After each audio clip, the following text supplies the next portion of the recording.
Olá, tudo bem com você? Eu sou Raquel Nilman e eu tô aqui hoje para fazer o review de um deck de tarô que foi bem solicitado já há algum tempo, desde que eu mostrei ele para vocês. E hoje eu vim aqui para falar mais dele, mostrar mais dele para vocês. Esse daqui é o deck Angel Tarot Cards, é um deck da Doreen Virtue e do Radley Valentine.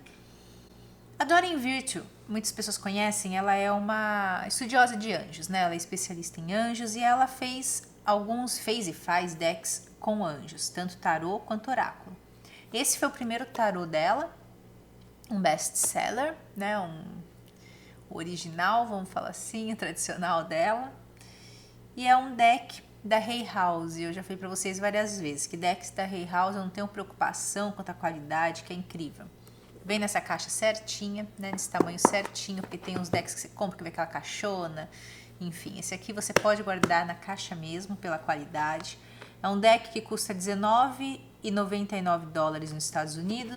E a arte é de Steve A. Roberts, né? Então, a caixa é a qualidade que eu já falei pra vocês várias vezes. Não é uma caixa que você vai jogar fora, né? É uma caixa que você pode usar ela pra sempre. Ela é super forte. Na parte de dentro ela tem um azul clarinho, uma cor que condiz, né, com o deck. E dentro da caixa vem então um manual para você ler e o seu deck com 78 cartas de tarô. Isso aqui que vem dentro da caixa. Vamos ver primeiro o manual então.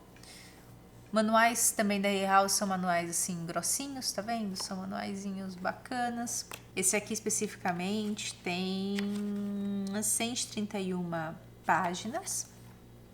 E ela vai falar sobre o deck, vai falar sobre como limpar. Ela sempre fala como limpar, como trabalhar, como embaralhar.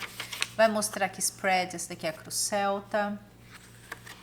E vai entrar na explicação de cada carta. Então, os arcanos maiores, ela colocou uma fotinho preto e branco, o número, o nome, o significado e significado adicional. E aqui uma explicação em relação ao arcanjo, porque nos arcanos maiores ela colocou o nome de um arcanjo. Abaixo do nome da carta em si tem o nome do arcanjo.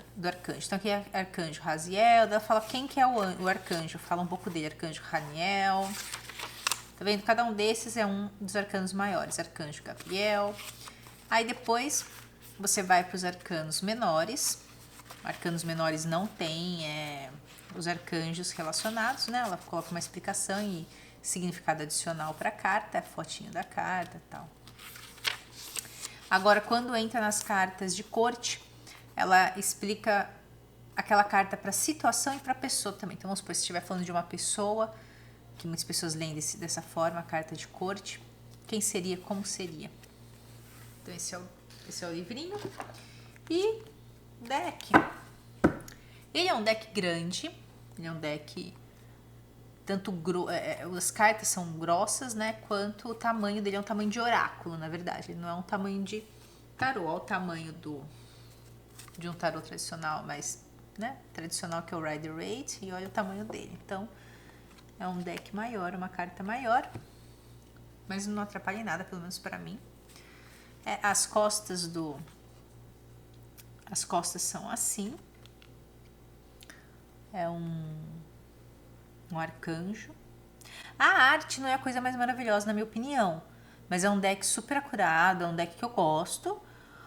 Gosto bastante, por isso que é um best-seller e tudo. Mas a arte não é... Ai, nossa, que arte incrível. Não acho que seja a coisa mais linda da face da Terra.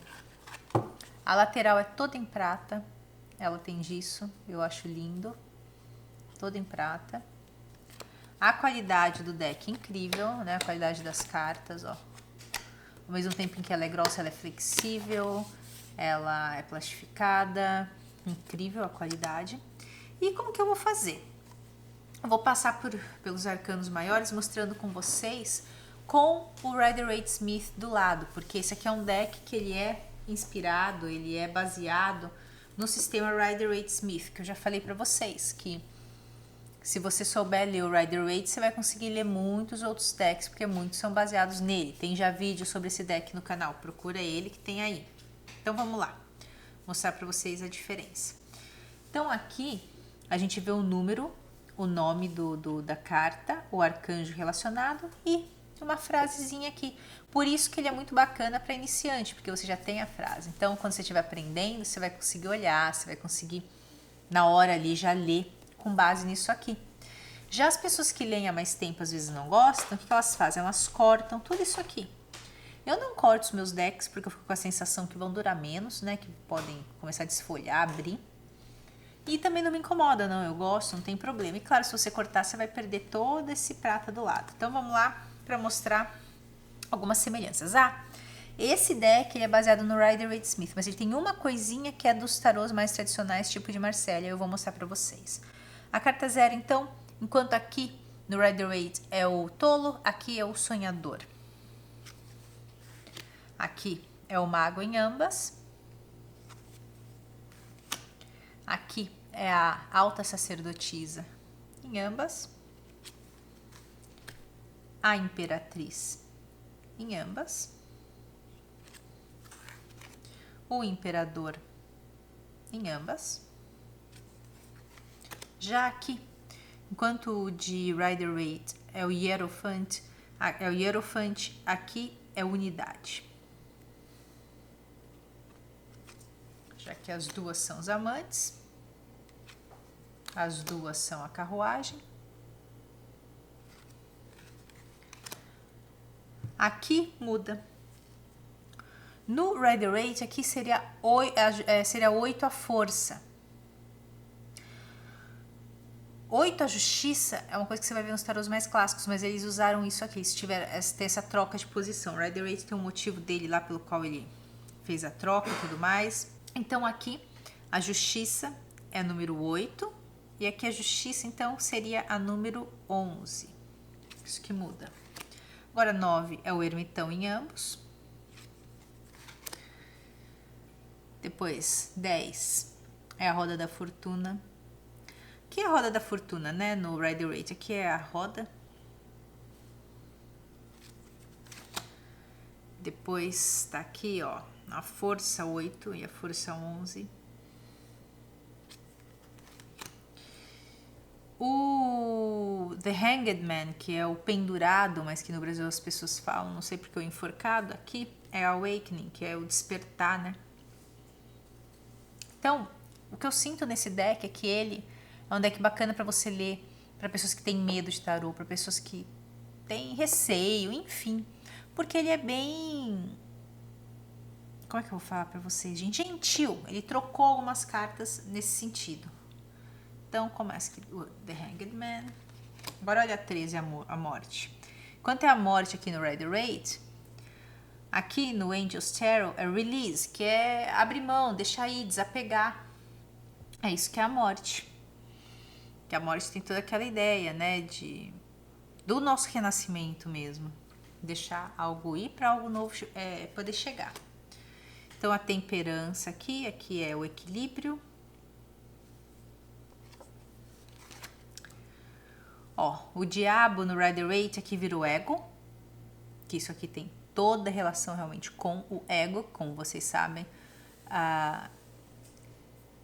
O diabo não existe, né? Pra gente acabar lá, o diabo não existe, que existe o ego que coloca a gente uns contra os outros e faz a gente fazer coisas que não são interessantes para os outros em última análise e, sobretudo, pra gente. A torre. Então, vocês veem, essas cartas que as pessoas têm medo, elas trocaram. Ela trocou, né? De torre virou experiência de vida. Então, pra você... ai, mas... Então, não é tarô? Né? Tem gente que até fala, não é tarô, é oráculo. Não, isso é um tarô. Tem toda a estrutura de um tarô e tudo mais. Só que ele é gentil, ele tem isso. E é a proposta dela. É isso que ela se propôs fazer, esse tipo de trabalho. A estrela. Fazer o tarô com uma visão mais interessante. Mas o tarô ele tem todo um leque que vai desde, vamos falar assim, de um significado negativo até o positivo. Você sabe ler o tarô, você vai poder fazer daquele jeito, mas de repente a pessoa que você tá lendo, que tem medo de uma carta da morte, você explica de um jeitinho mais interessante, de um jeito mais interessante para aquela pessoa, que não é que vai morrer. Porque tem gente que olha a carta da morte e acha que vai morrer. A lua não é isso. Então você vai poder explicar ali. Muitas pessoas não gostam, tá? dos decks da Doreen Virtue, então tem que ver se é uma coisa que você vai gostar, se faz. Por isso que o review ajuda nisso. O Sol. O julgamento aqui virou renewal, seria a renovação, né? O mundo. Aí a gente acaba. Então, enquanto que no tarô de Rider-Waite a gente vai ter lá Cups, que eu não sei se é taças que a gente fala em português, Pentacles, eu não sei se é discos em português, né? E espadas, que é swords, e wands, que eu acho que paus.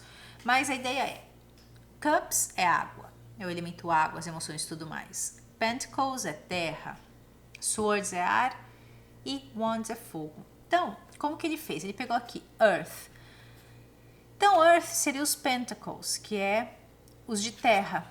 Então, ó, tudo aqui com as borboletas. Borboletas. Depois, Swords, que ele transformou em Air. Tudo com unicórnio, né? Isso aqui se chama unicórnio. Tudo com os unicórnios. Depois, com exceção das cartas de cortes. As cartas de cortes são sempre pessoas. Depois, Water, que seria de Cups. Aí são com as sereias. Sereias, animais marinhos. Muito bacana. E, finalmente, Wands, que seria Fire, que seria fogo.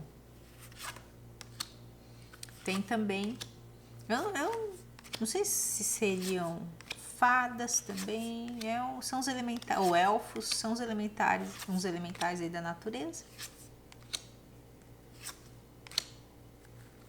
E eu separei aqui mais algumas cartas dos arcanos menores, que são cartas que amedrontam as pessoas, para mostrar para vocês a diferença entre os dois. Então tá aqui as cartas de espadas, né? Então tá aqui em Swords o 10 de espadas. Olha só, é um homem caído no chão com as várias espadas. Aqui tem os unicórnios. Fala o fim de uma situação difícil, enfim, né? Você que sabe já o significado do tarô, o significado ele é o mesmo.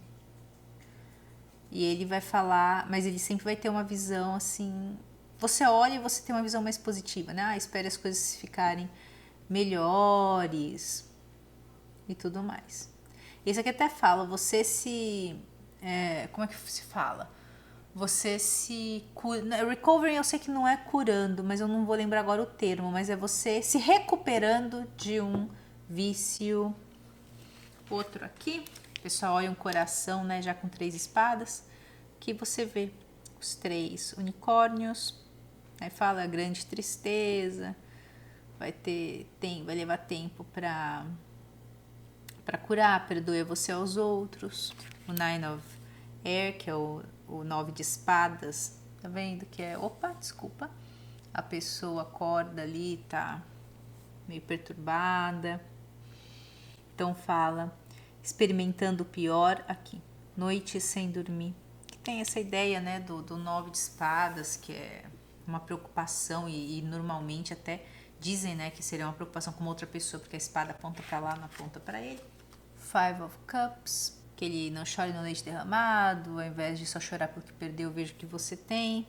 E aí ele fala que as coisas não estão acontecendo como você esperava, você não está vendo o lado positivo da situação, enfim. Para quem não sabe ler, é super incrível. Para quem é iniciante, né, para entender um pouco. Sempre é importante estudar. Esse deles andando aqui ó, na neve, né, machucados. Então fala lá, medo em relação ao dinheiro e sabedoria de aceitar a ajuda dos outros, enfim. Não é algo que assuste uma pessoa que não conhece o significado das cartas, não conhece como que o tarô funciona. Então é um deck que eu embaralho ele naquele sistema assim, pondo em cima e embaixo, né? É o jeito que eu mais gosto de embaralhar esses decks maiores, porque ele até faz assim, mas não tanto, eu não sei, eu sinto que esse laminado ele gruda um pouquinho as cartas na hora de embaralhar. Mas é isto. É um deck que eu gosto bastante, não é o deck que eu mais uso, não é dos que eu mais uso, mas eu gosto desse deck. E recomendo sim, principalmente se você é iniciante ou se você quer ter um deck assim um pouco mais doce, vamos falar assim, um pouco mais gentil. Então é isso, eu espero que esse review tenha te ajudado na sua decisão de comprar ou descartar esse deck. É um deck que eu gosto, é um deck bacana. Deixe sua opinião aí embaixo, o que você achou desse deck, se você já trabalha com ele, ou que deck se você trabalha, se você trabalha com algum outro da Dorian Virtue. Eu tenho outros dela também, que eu posso fazer o review para vocês. E eu queria saber realmente o que vocês pensam, se vocês acham que... Somente se você ainda não conhece tanto tarô, se você acha que você se sentiria melhor com uma pessoa lendo com esse deck do que o tradicional, com aquelas imagens que eu mostrei. Queria saber a tua opinião em relação a isso. Avalie o vídeo, deixe seu comentário para eu saber o que você pensa. Compartilha nas redes sociais que você participa. E eu te encontro no próximo vídeo. Gratidão!